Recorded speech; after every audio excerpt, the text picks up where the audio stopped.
Kim. Live to be well.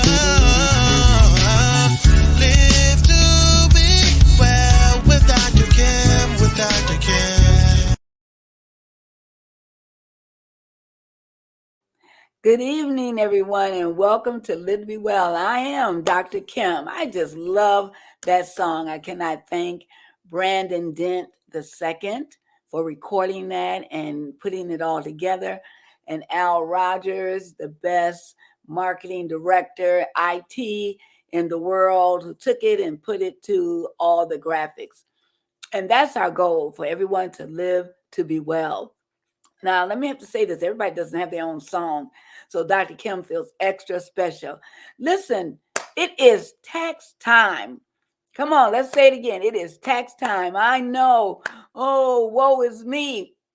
But listen, people say there's two things that they are afraid of: taxes and dying. Well, you got to do your taxes. If you don't, you're going to be in trouble.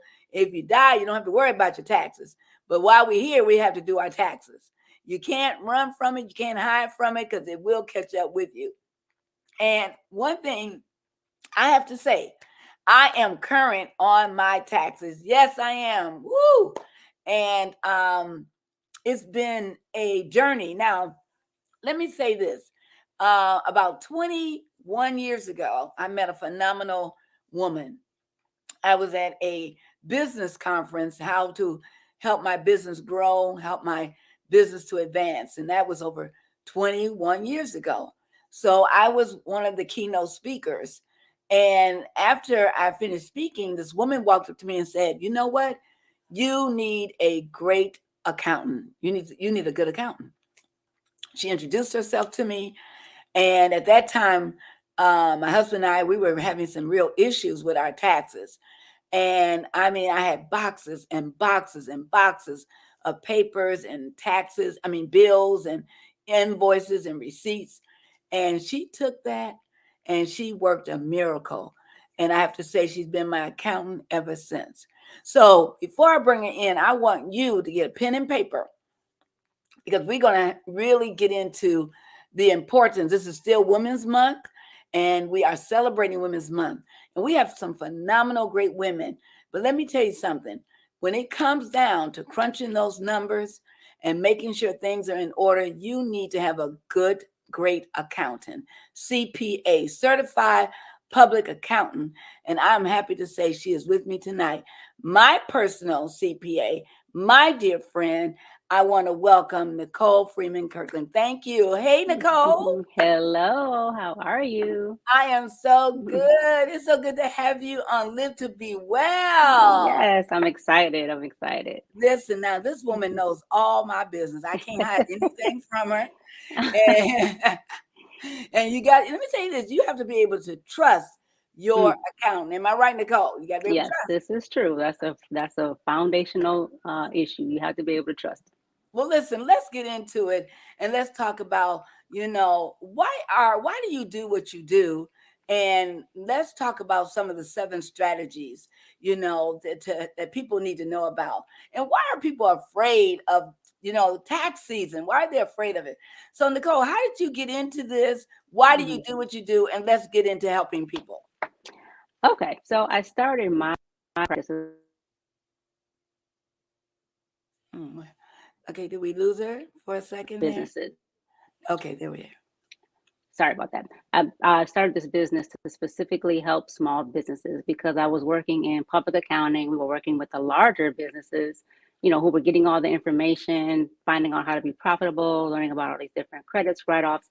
But the smaller businesses, because they didn't have that access or didn't realize that they needed that access, they weren't getting the information. So just started real small back in 1999. Like you said, it's been a while doing this. Yes, ma'am. And so it's built from there, specifically by word of mouth, like great people like you who appreciate what I do and just kind of spread the word. So that's pretty much been my base. So that's how we're here today. I would say people are afraid because there's just so much information out there. Like if you look on TikTok, Instagram, there's so much information people are putting out there. And some of it's good and some of it is not. You know what I mean? And I think the fear of owing the IRS, the fear of, I say, quote, go to jail, which is very minimal that happens. but owing money, and Mhm, I think that's the biggest fear. mhm, mhm. Why is Yeah. it that people, who have money, that they don't pay their taxes? Like we see Well, celebrities who will go to jail for oh, not paying their taxes. yeah. So that comes into trusting someone, like you said, that whole trust. Mhm. A lot of times, the CPA gives over all that responsibility to the accountant. They don't ask the questions. They're not tracking their money, and it's easy for an accountant, like you said. We have access to skim, to make those decisions and Mhm. take money and embezzle, and that's how that happens. So the money's not going to the IRS; it's going to the accountant. So Yes. it's just a Yeah. matter of I'm really big on business education and the clients that I work with understanding what I'm doing. So you know that as well. Oh, I do personally. I will ask Hmm. you, how am I doing? And you will let me know how I'm doing, how I'm advancing, how I'm growing. Hmm. So let's talk about some of the strategies, the small businesses, some of the things they need to know. What are some of the things that you have taught me and what other people need to know? The biggest thing I wanted to start off with, number one, is understanding your business structure. Mhm. And that means the company, so if you're an LLC, if you're an S Corp, if you're a corp, a partnership, understanding just how that will affect you tax wise, the liability of it, because there's different factors with each. So for instance, if you're an LLC, you got to look out for that self employment tax that gets added on that tax time if you have a profit.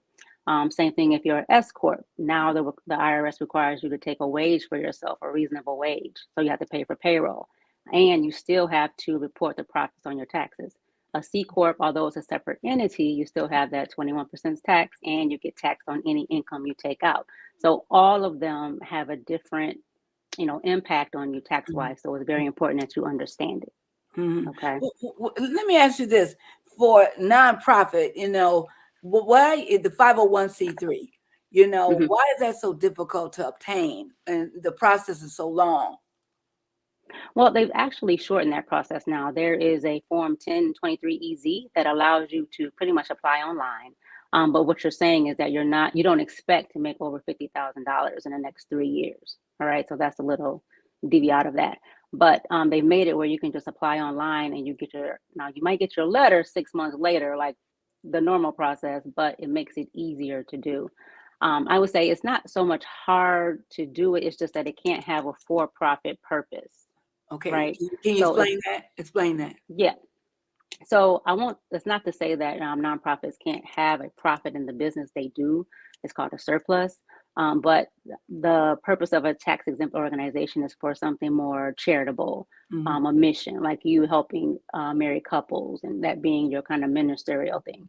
So it has to have a mission or a purpose. Whereas a for-profit entity can be selling, products, providing services, and you're looking to make money over money.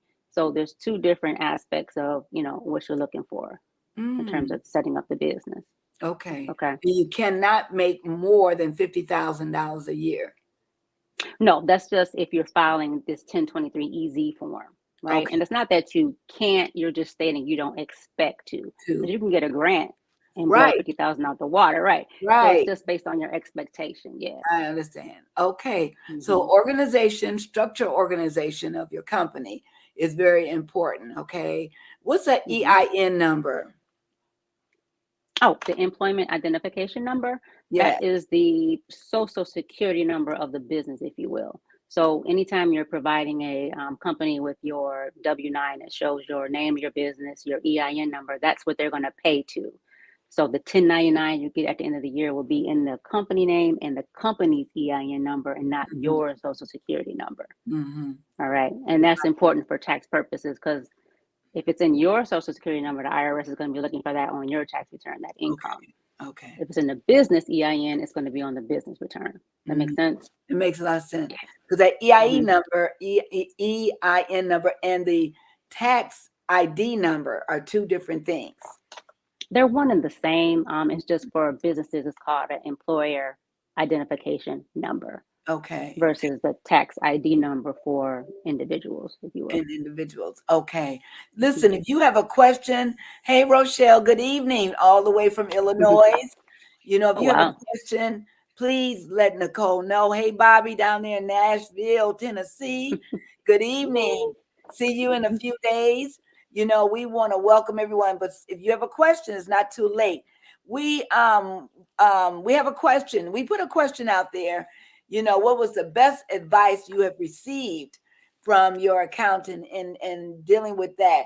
So we want to take a couple of these comments before we go to point number 2, Nicole. Al, you want to bring that up? Okay. I got my glasses, so Al, don't laugh at me. Micha, talk about me. Okay. What's the best tax advice you received? All right. So this person says, claim everything, hair, clothes, gas, and whatnot. Well, is that true, Nicole? So I will say it depends on the industry you're in. So if you're in social media, if you're in anything that requires you to have a certain look, a certain style, then definitely yes. If you are, I don't know, you sell widgets and you might not necessarily need those expenses, it might be a little bit harder to write off the whole amount, but it's doable. Yeah. Okay, it's doable. All right, because I know, because I do television, radio, I'm a public speaker. So yes, I do. Thank you, Sister Livingston. Tanya, always depend on a professional. Yes, this is not a task to explore learning new things. And you know what I do, Nicole? I will call you, I'll email you, I'll send you, I'll forward you, and you'll tell me, no, it's a scam. This is not good. I do the same thing with Al with marketing. It's a scam. Leave it alone. Walk away from it. Okay. Dr. Floyd, all the way in Canada. Look at paying your taxes as something positive. You are contributing to the infrastructure within society. You are helping to build roads, bridges, hospitals, schools, etc. Be grateful that you have the opportunity to do these things. Comment, Nicole. Well, what I will say is more of the aspect of looking at the tax code, right, as a playbook for how you can effectively and legally write off what you need to. Because the IRS says, Section 162A, that anything you deem ordinary and necessary for your business, that means whatever you deem ordinary and necessary for your business is deductible. So you have to find a business purpose. And if you can find a business purpose in pretty much everything, like the first statement was, then you can write it off. And there's no lying about it. There's no being deceptive about it. It's just what you're allowed to do. Like the big wigs and the rich people do. They write off everything and barely pay any taxes. They barely pay any taxes. Wow. Just how the tax code is written. Yeah. Good evening, Mrs. Mary Graham from Detroit. Besides, look at it as the cost of living on this great, big, beautiful world. Free air, free rain, free wind, free, et cetera, et cetera. We do get a lot of free things, okay? That's a good point, Imani Joy, max out on all the pre-tax options available offered by my employer, flexible spending, 401k, give to charitable organization, goodwill churches, and have some type of business. I've truly learned that the more you give, the better off you are. Nicole? Yeah, so there's truth to that. A lot of people are finding out in terms of the itemized deductions, though, and this is not to say don't contribute or or donate or anything like that, but they're finding that the standard deduction is so high now. So for married filing joint, the standard deduction is $27,700. So if your itemized deductions, your mortgage interest, taxes, contributions, medical, are not greater than that number, it's not going to be used on the tax return. The 27,700 is. So it's not to say don't contribute and do all that. Free will do it. It's just that be mindful that it may not be beneficial on the return like it used to be back in the day, because they keep increasing that standard deduction now. Really? Because you always tell me, Dr. Kim, you donate a lot of money. I donate a lot of money. And so, but you keep me up to date, like I want to give, but I want to make sure it doesn't hurt me at the end, but you can't be God's given. You just can't. Okay. Right. Make more investments in properties and charities. What do you think about that, Nicole?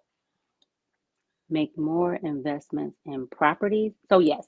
So I was going to speak to that a little bit later, but investing in property, especially if it's business related, real estate, there's things you can do to kind of write off a little bit higher amount of depreciation in the year of purchase. And I'll speak to that a little bit later in my 7 strategies. But there's some things with that. So depreciation, just owning assets, right? There's write-offs for bonus depreciation for cars over 6,000 pounds. Those X6s and everything you see rolling around, well, that Yes. plays a lot into that because people are able to get that 50% bonus depreciation off of it. So there's some truth to that. Wow. There's some truth to that. Vonnie Carroll, plan ahead using a tax professional. Nicole, is it good to have a tax professional? Yes, I will say definitely work with a professional. They don't have to be CPA certified. I know some phenomenal tax preparers that just have a lot of knowledge working with the IRS. So just in your questions before you work with someone, just ask the questions, how long have they been doing it? What is their specialty? Before you jump in and just work with anyone. Okay. Listen, thank you, everyone. Please, if you have another question for Nicole, please feel free to bring it in and we'll respond to it. All right, Nicole, point number 2. We have 2 questions in the chat. Okay, bring them in. 2 questions in the chat. I'm receiving payments from a conservator for my father as I am his caregiver. They are not taking out taxes. What should I expect when filing my taxes? So if they're going to pay you, and there's different cases where you may get a W-2 for the work you do for your father, and if they're not taking out any taxes, that income will be taxable. So you may end up owing on that portion. It just depends on your overall picture, income-wise, for all the other income you have, if that makes sense. So they may end up owing because they're not taking anything out on the top. Right, they're not paying it. And that's if they're treating them like an employee. Okay. Right, if they're going to get a W-2, because it's done different ways. I've seen some conservators where they get a 1099, or some that are treated as an employee, and if that withholding is not coming out, which might be the case with her, then yeah, she'll have to add that as taxable income. Okay. But if they give her a 1099 for it, she can treat it as if she's doing a quote unquote business and write off her mileage, write off her expenses, and taking care of her father.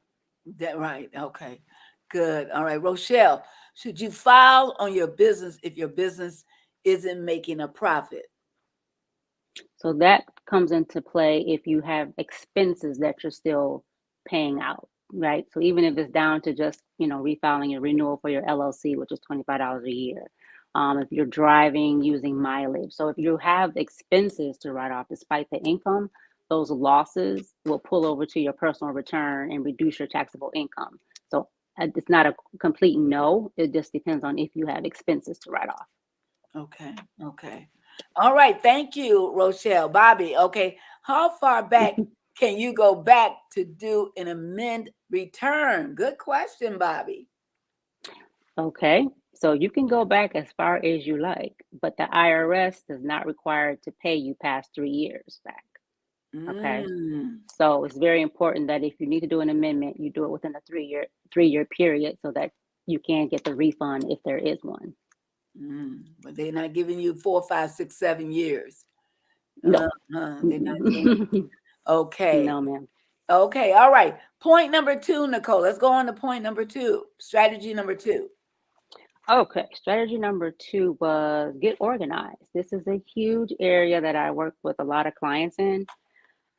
When that issue, and the biggest sign of it was when the PPP, all that came out, and everybody was trying to get this money, and they didn't have financials, they didn't have tax returns. I had to literally shut down my tax season to help people get organized to get these funds to keep their business flowing. So number 1 is get organized in your business, and that means an accounting system, right? It could be as simple, depending on where you are in your business, it could be an Excel spreadsheet. I'm okay with that. But an accounting system that links to your business bank account that will pull over all your business transactions and categorize it and dump it into your profit and loss statement. So it's a system that works for you, takes your hands off as far as having to track receipts and all that stuff. It just releases that burden. Your tax preparer will love you because you have a P&L at the end of the year. So it just makes sense to get organized, and you maximize the potential of you getting all your deductions because you have a better tracking system. I have that. Don't I have that? I have that, Nicole. You have that. Yes. Yes. Yes. Yes. Yes. So that's the number 1 thing, get organized. Yes. Okay. That was number 2. Okay. Number 3. Number 3. Okay, so there is something called the 199A Qualified Business Income Deduction, QBI for short. What this allows you to do, if you're an LLC S corporate partnership, the income that you earn from those entities flow through to your 1040. On the 1040 allows you to exclude up to 20% of that income. Okay.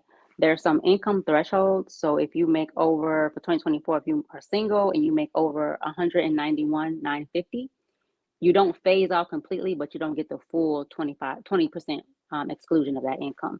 So that's important because you're able to exclude 20% of your income, and that decreases your chances of owing. Mhm. Okay, so that's something to be aware of.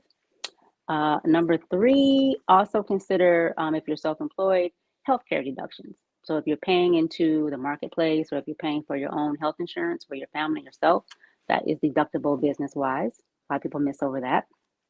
Did you want me to continue on to number 4? Yes. Okay. So I need to claim that for Erin because I pay her health insurance. Okay. Yep. We can put that on the Yes. self-employed health insurance. Now, Mhm. now, what about senior citizens? When you get Social Security and they take your insurance out of your Social Security check, can you claim that? Yeah, And you it can can be Medicare premiums as well. Medicare premium as well. All right now.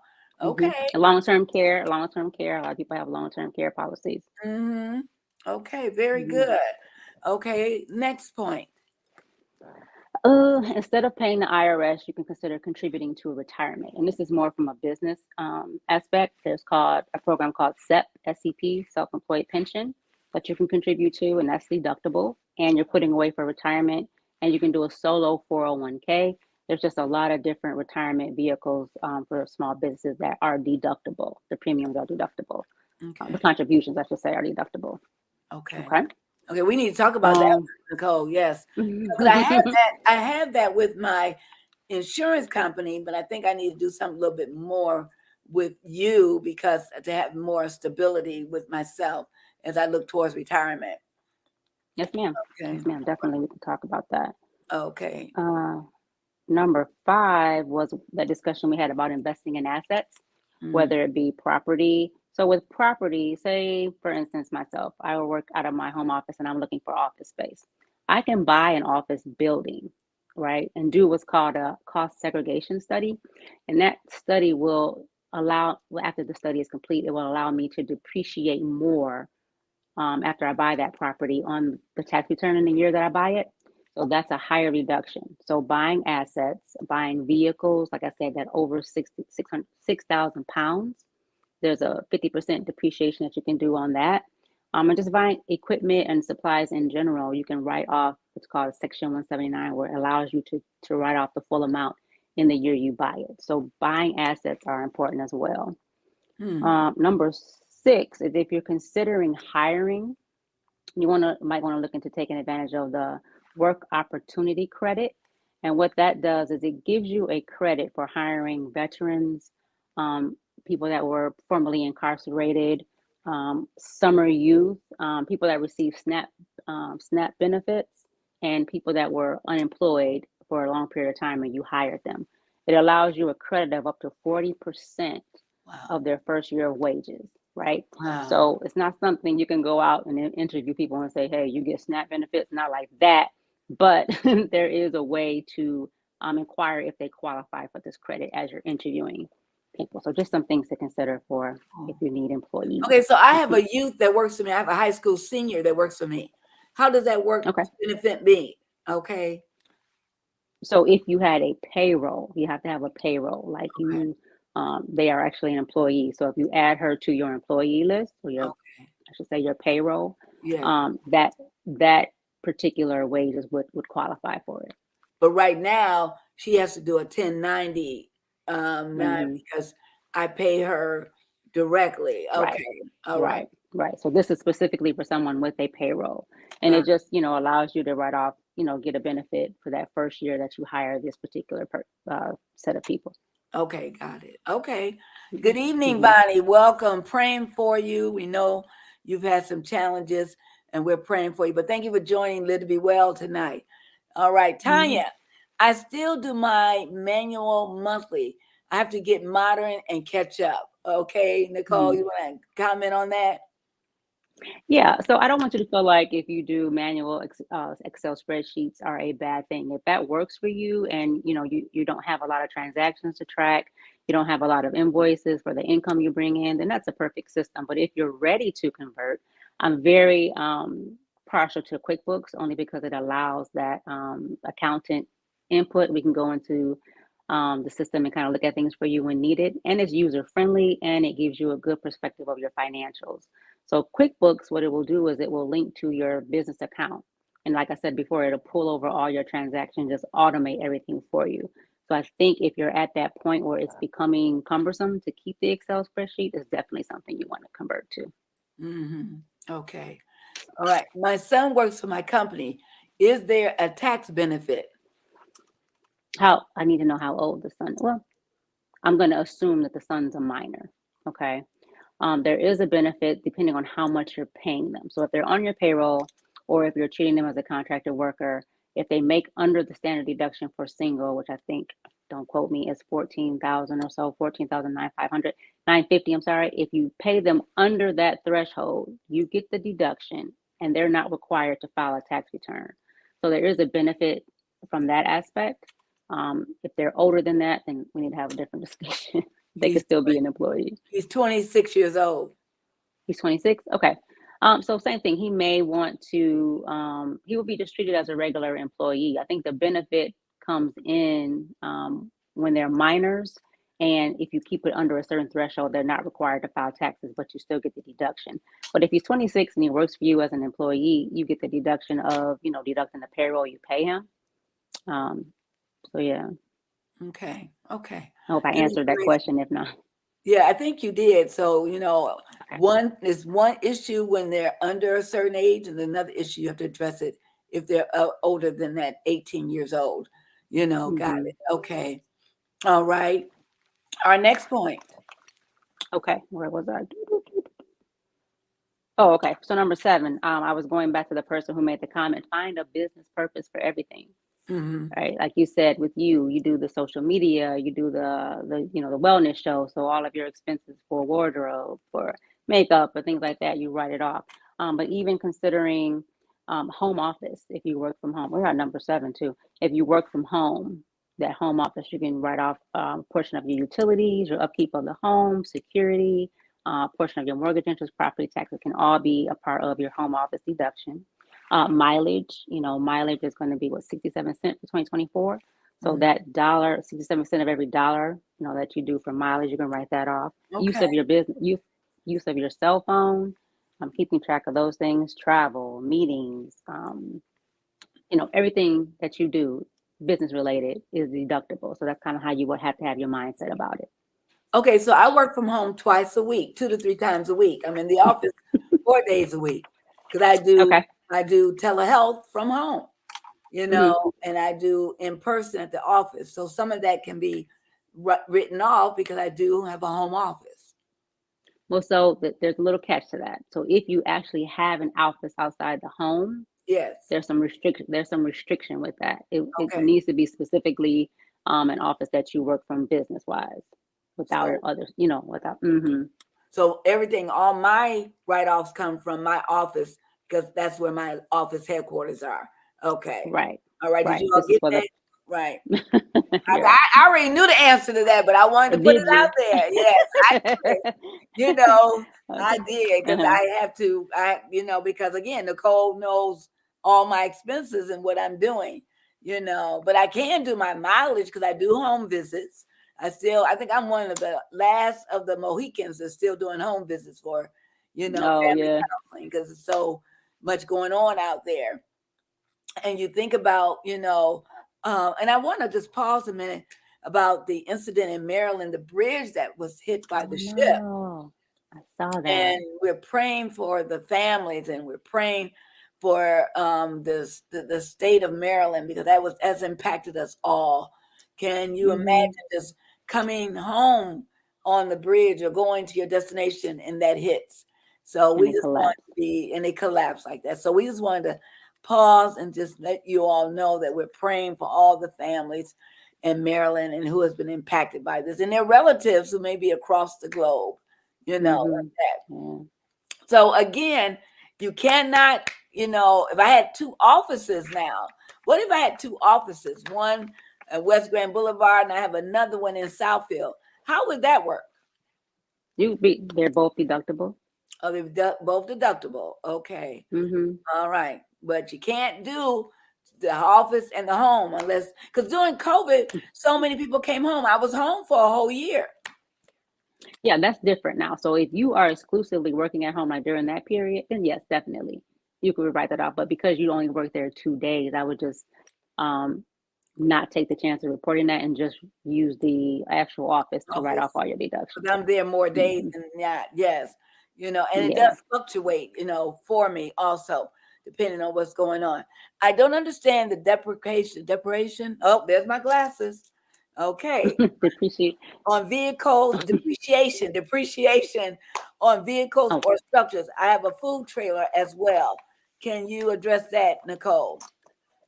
Yes, I want to write that down so I can take notes. Okay, so when it comes to the vehicles, right, the IRS is not so much concerned with who owns the vehicle as opposed to it being a personal ownership versus a business ownership. They care about the usage of the vehicle. So if you use your vehicle more than 51% for business purposes, you can treat it as an asset on your books. And how that works is in the year of purchase, say you bought a car for $36,000. We add that on your asset schedule as an asset to the business, and we take what's called a 50% depreciation, which means we're taking 50% of that cost and we're expensing it on your tax return. We're writing it off on the tax return, which gives you a nicer write-off to reduce your taxable income, right? And then it's still an asset on the books, and we depreciate it over the years of life. So say we have 7 years that the vehicle will be utilized to you. We still depreciate it each year. So you get a little bit of a deduction each year until it's completely exhausted. So that's how depreciation works. I hope I explained that to you. The food truck is the same, food trailer is the same way. It's an asset to your business that's going to be depreciated over time. The vehicle is the one that gets that 50% bonus. But if it's a regular piece of equipment or a regular asset for the business, it's just, we take the amount divided by the number of years that you're going to use it, and that's the amount we write off each year until it's exhausted. I hope that makes sense. It makes a lot of sense. Let me know if it makes sense. I can't see her name. Okay, it makes a lot of sense. That's Tanya. That's Tanya. Tanya, send us a response back. It makes a lot of sense. Okay, and you see so many of these food trucks, and I saw so many of them in LA, but now you're seeing a lot of them here in Detroit. So can a person lease their vehicle to their business? Can a person lease their vehicle to the business? So again, if it's used 51% more, 50% as business for the business, you don't have to necessarily lease it to the business. Like I said, the IRS doesn't really look at ownership, but you can write off those lease payments, right? There's a special calculation to determine how much you write off for a lease each year. But yes, it is deductible. It is deductible. Okay. Can I deduct my car payments? Because you're using your car, but you can't. Can you deduct your car notes if you're using it for the business, or how does that work? So leases are treated a little bit different, but if you own the vehicle, or like if you're financing the vehicle, you can't do the car payments, but you can depreciate it and write off all the costs, the fixtures and all that stuff for the vehicle, but not the exact car payment, because the car payment is considered a loan, if you will, right? So it's something you're paying back, so they treat it a little bit different. Interesting. Okay. All right. Our next point. This is good information. I'm telling you, we need to know this. So. Yeah, it is, Nicole. You have helped me tremendous. It does. I didn't claim the depreciation in 2021. Could it still be claimed? Yes. Yep. Your tax preparer, just give them the information that when you bought the car, the year of purchase, the make and model, the purchase price, and they'll be able to add it as an asset to your business. All right, Tanya. Okay. I got to bring Nicole down to get some of your good Cajun food. It's too spicy for Ooh, me. I can't do that sounds spicy. good. Okay, all right. Our next point. Oh, next point. That was 7. That was 7. Okay. All right. So let's again look at the organization. You need to be organized. You need to have things, keep up with your receipts, keep up.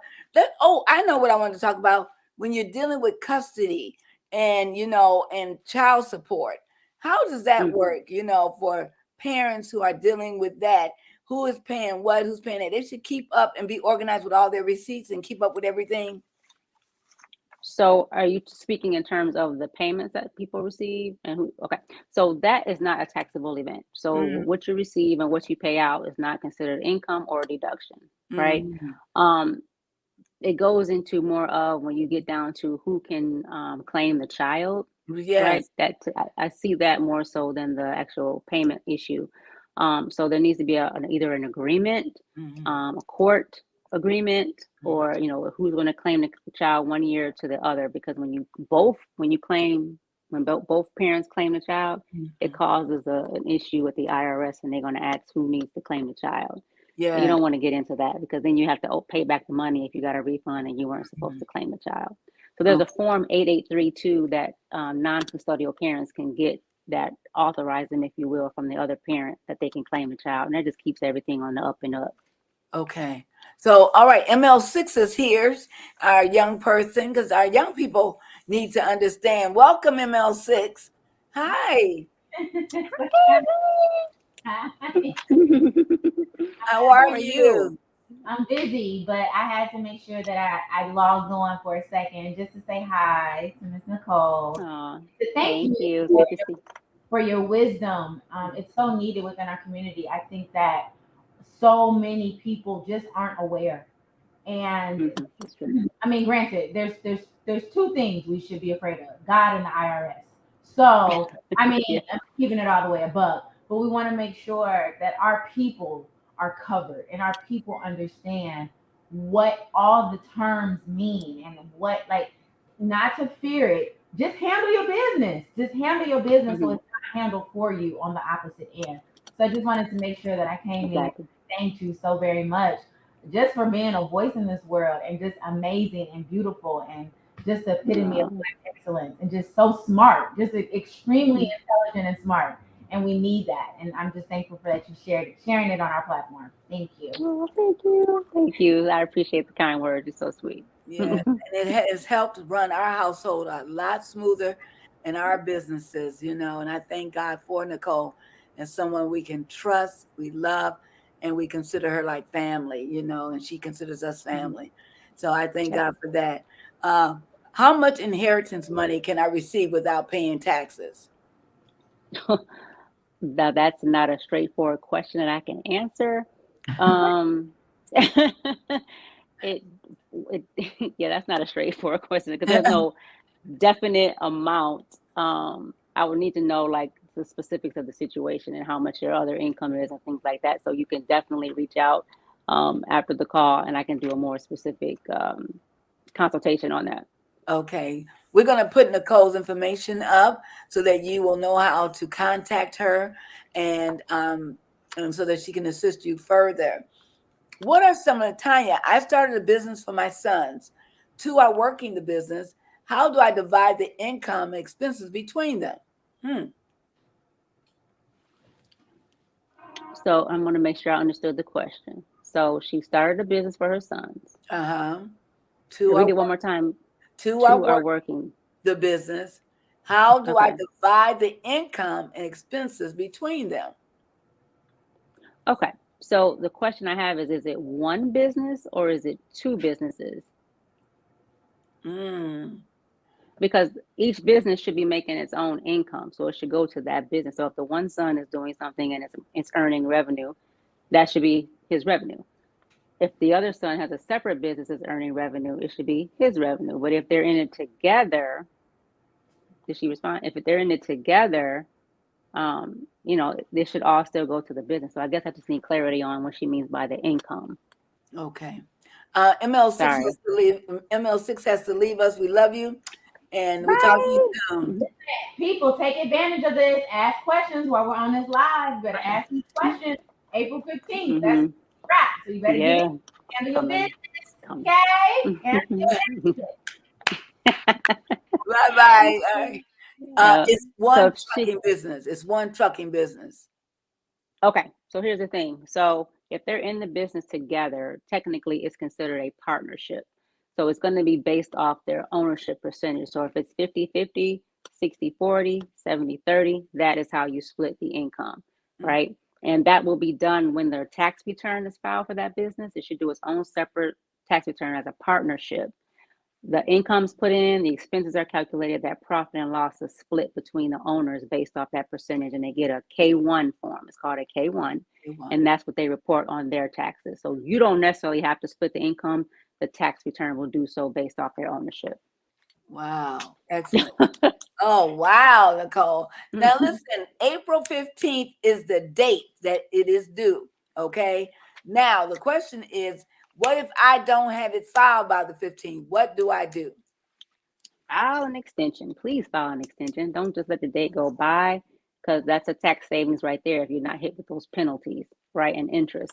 Well, you're going. So this is the thing. You do the extension by the 15th, right? You file it.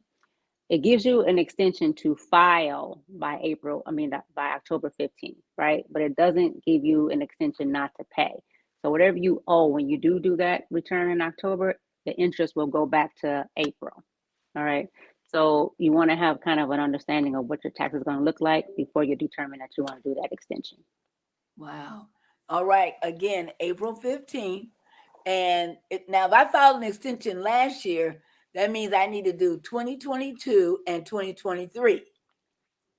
I got to get those taxes in, because I cannot go past 3 years in my returns. I cannot. I can file more than 3 years, but if I'm looking to get a return, up to 3 years only. Okay. Why April 15th? Why was that date selected? I've always wanted to know why April 15th. Why not May? And now that's interesting because in May, corporate taxes are due. Our corporate filing has to be done for corporations. But wait, so this is how it works. So March 14th, the S corps and partnerships are due, right? And they do that because they want the owners of those businesses to have their K1s in time for the April 15th deadline, right? So April 15th is individuals and corporations. Okay. May 15th is tax exempt nonprofit. Okay. Is May 15th. Yeah. Right. All right. Because I have 3 of those: my individual, my profit, and my if I want to see 3. All right, I'm keeping up. Okay. And remember, being a business owner comes with a lot of responsibility, and you have to stay on top of these things, because one of the things when I was doing grants and contracts, and I'm still doing a lot of those, they ask for your tax return. Yep. When you do FAFSA for your children, they need your current tax return. Can you write off college tuition? Oh man, I've been paying tuition forever. Why can't you write off tuition? Oh, your day is coming, Nicole. Okay. I know. But yes, to answer that. Go ahead. To answer that question, yes, you can write off tuition. There's 2 ways. There's the opportunity. Can't think of American. It's too much in my brain. It's called the American credit, and it allows you to write off up to $2,500 of the tuition. Right. You have to take into account any scholarships that they receive, though. So there's a form 1098T that the schools give, and it shows how much tuition can be deducted. But if there's any scholarship, you have to net the 2 together, because you can't, get the amount back that was scholarship covered. So yeah. Wait a minute. So my tuition for my daughter is $80,000. They're only gonna let me write off $2,500.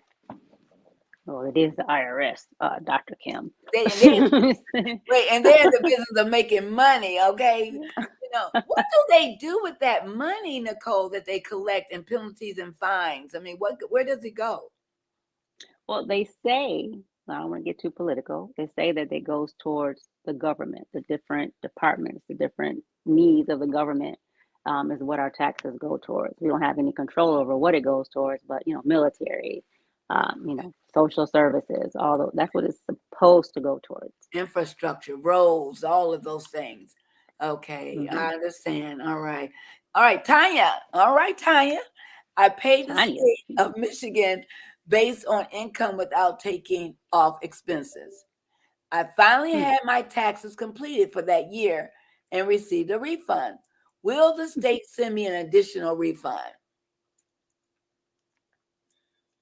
Okay, I'm not understanding. She said she received a refund. Right. I paid the state of Michigan based on income without taking off expenses. I finally had my taxes completed for that year and received a refund. Will the state send me an additional refund? Yeah, I don't think they'll send you an additional refund. When you filed your taxes, the monies you paid in advance should have been taken into account on that return, and that should have played into the total refund amount. So they won't give you an additional refund, but they will give you back whatever you paid over and above what you should have. I hope that makes sense. If she has a different way of asking me that, go ahead. Okay. So Tanya, if you want to ask that question a different way, but because you've already received a refund, you will not get an additional. Maybe she received a federal refund, but not a state refund. Oh, okay. So if that's the case, then when she does the state return, any monies that she's paid in advance should be put on there as, estimated payments already paid. And the return amount she'll get should be calculated on that return, and she'll know the full amount that she's getting. Okay. All right, listen, we have a few more minutes because Miss Nicole is busy and she's taking time to be with us. Look at this hour has gone by so fast. I'm a mess over here. Forgive me. Tanya, you need to call Nicole. You need Nicole, okay? I was a mess and she turned my life into a heavenly blessing. Amen. Okay. Appreciate that. It's a blessing. I mean, the best in the world. I don't know who you all have, but I can only speak from my experience with Nicole. And, referrals are the best, when you're referring someone. And she believes in what I do. She's been, of course, to the office many times. She knows that I'm legit. There's nothing, I'm not scamming anyone. I'm honest in what I do. And she sees what goes into, and that's the thing. Now, I cannot lie to her because she sees what I've given her access to my account. She has access to all my accounts. Now, you know what that means, that I trust her implicitly. And if anything happens to me, let me tell you something else.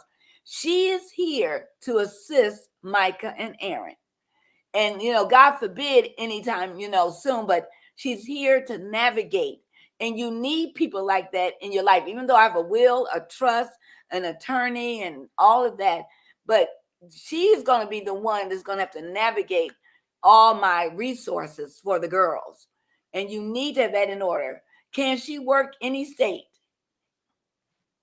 Yes, I'm actually based in Atlanta, and I have part of my practice in Michigan. But yes, I deal with clients nationwide. Yes. Go ahead, Rochelle. Come on, Rochelle. That's my little sister from college. Rochelle, you coming to Alumni Weekend? Yes, I'm celebrating 45 years. Oakwood. Wow. Yes, Alumni Weekend. I'm so excited. 45 years. And you think to yourself, what did I do with all those years? I'd like to be able to say that Kim Logan Communication Christian Counseling Clinic has been a success because of people like you, Nicole, who've helped me to stay on track and make sure that I don't dibble. And I say this, dibble dabble. I had a good friend who had a very, very thriving business, but began to pull money from the corporation and using money for the corporation for trips and different things, and ended up using over $1 million and didn't know what happened to it. And she ended up going bankrupt. She had to file for bankruptcy. I'm going, she's going to Belize. Oh, you're going to Belize. Well, Belize, Oakwood, I understand. Enjoy yourself. Belize, Alabama. But I thank God because, Nicole, people need this information. All right, tell us how they can reach you, Nicole, and then we want you to give us some closing remarks, okay? Oh, sure. The quickest way is to go to my website. It's www.michaandaaron, By the numbers, and the numbers is with a Z, CPA.com. So by the numbers, CPA.com. And on that link, you can find out on my background. There's a booking link that you can link with me, and we can do a 30-minute discovery call that's free of charge. And it just gives you access to me. That's the easiest way. But I also have email. It's in Kirkland, NKIRKLAND, at by the numbers, CPA.com. Give that one more time. The email address is in Kirkland, so it's going to be NKIRKLAND at by the numbers with a Z, CPA.com. Amen. Amen. There we go. So I want to encourage you all, if you're not in a happy place, in a happy space with your accountant or CPA, reach out to Nicole. If you are having problems, you need a question or a consultation, reach out to Nicole. Don't sit by and do nothing. If you're expecting a difference, a change, you have to do something different. Nicole, give us a wrap up about, bring this all together for us, to help people not to be afraid, not to live in darkness about this, and get the information they need. Give us a wrap up. Sure. You went into business to be great. So just take advantage of the opportunities that the tax code lays out for you. Get an understanding of it, talk to a professional, understand your deductions, set up your accounting systems, get yourself organized, take the burden off, and enjoy what you do and reap the benefits of being in order and great. Yes. That sounds like Live to Be Well. That's what I'm talking about. Oh, yeah, good. Well, anything that I need to do, Nicole, that, I can continue to serve the people that I serve. And it takes, you are right. When I opened up that, QuickBooks, to you, I mean, I don't have to send you anything. It's all right there. It's all right there, and I love it in my corporate credit cards. Everything is right there, and she sees it, and I want to stay in line, and I thank God for that, because I'm able to focus on the work of being, Kim Logan, Dr. Kim Logan, and I don't have to worry about all that. I stay in my lane. I'm staying in my lane. Okay. Yes. We want, thank you, Tanya. We appreciate you tonight, and we want you to thrive, Tanya. And next time Nicole is in town, we must get her over to your truck during the summer months, okay? Well, listen, we want to thank you. You got to come back again, Nicole, because so many more questions that I have. How, as women, that we can thrive and not, allow ourselves to be, especially African-American women. I'm so proud of you and what you're doing. I am so excited about what is the next level for you and what God is doing in your life, and the next level, how you're going to take me to the next level.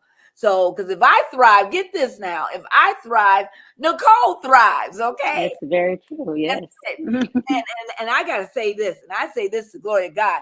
Not one of my checks have bounced or anything. I am current with my account. Amen. Yes, ma'am. Amen. You got to take care of your people. Let me say this. I got to say this. We have an attitude that we don't have to pay people for their services. And that when we get the invoice, we want the service, but when we get the invoice, we put it off. I make sure, and I praise God, everybody may not be in a position, but I make sure that I take care of the people who take care of me. Because I could lose everything. I could lose everything if it wasn't for God and Nicole and the good sense God has given me. So please take care of the people who take care of you. And they should not have to send you 2 or 3, 4 invoices to remind you. Amen. Amen. They need their money to run their operation and their business and what they need to do. So I want to encourage you to please pay your people on time and make sure. And if you can, make an arrangement with them, right, Nicole? Yeah. No, like you said, don't just ignore the Internal Revenue Service. File the extension. File that extension. Well, listen, I love you all. Thank you, Nicole. Woo! Yeah, so Yeah. So you have to do this for me on 1, 2, 3. On the 3, you have to say live to be well. All right. Okay. All right. Got it. All right. 1, 2, 3. Live to be well. To be well. All right, Nicole, we gotta say it together. Okay, let's go. You ready? 1, 2. 1, 2, 3. And don't go off. When we go off, stay in the back room. 1, 2, 3, go. Live to be well. To be well. That's Nicole. You gotta do it together. Let's go. You do it together? Oh, maybe it's a delay. Maybe it's a delay. Live to be well. Go, Nicole. You do yours. Go. Live to be well. Amen.